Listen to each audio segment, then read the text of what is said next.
নমস্কার বন্ধুরা, শুভ সন্ধ্যায় আপনাদের সবাইকে জানাই মৌসুমী ক্রিয়েশনে স্বাগত। আজকে আমি একটা নতুন রান্না তোমাদের দেখাতে চলেছি। রান্নাটি হলো ডিম পেঁয়াজি। তো চলুন কিভাবে বানাই দেখতে থাকুন। প্রথমে আমি পেঁয়াজটাকে কুচি কুচি করে কেটে নিয়েছি, দুটো সেদ্ধ ডিম নিয়েছি, কাঁচা লঙ্কা কুচি নিয়েছি, চালের গুঁড়ো, বেসন, জিরের গুঁড়ো, লঙ্কার গুঁড়ো। এবার ডিমটাকে পিস পিস করে কেটে নিলাম।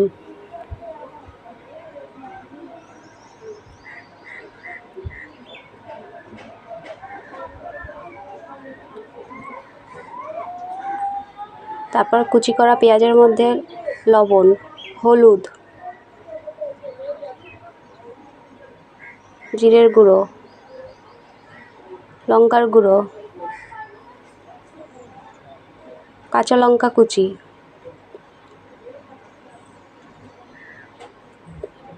চালের গুঁড়ো, বেসন দিয়ে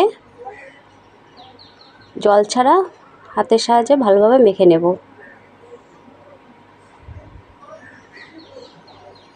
এবার মাখা হয়ে গেছে।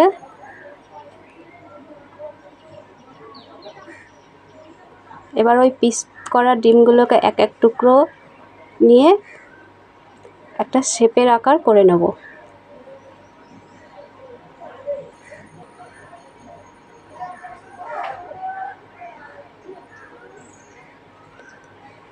এভাবে সব কটা ডিমের টুকরোকে আমি একটা শেপের আকার দিয়ে নিয়েছি। এবার কড়াই বসিয়ে দিলাম, সাদা তেল দিয়ে দিলাম।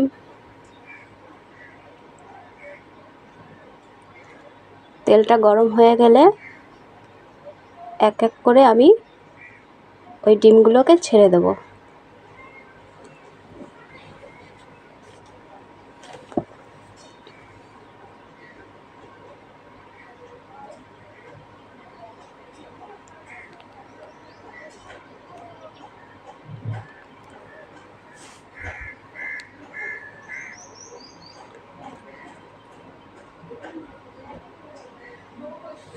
এবার লাল লাল করে উল্টে পাল্টে ভেজে নেব।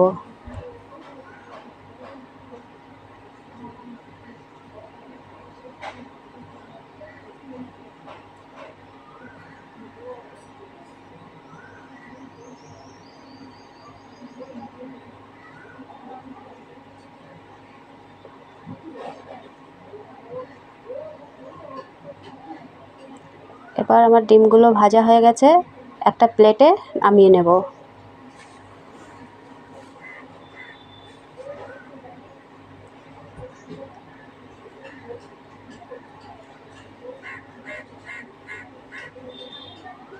এবার গার্নিশিংয়ের জন্য গাজর, টমেটো, একটি কাঁচা লঙ্কা দিয়ে পরিবেশন করে নিয়েছি।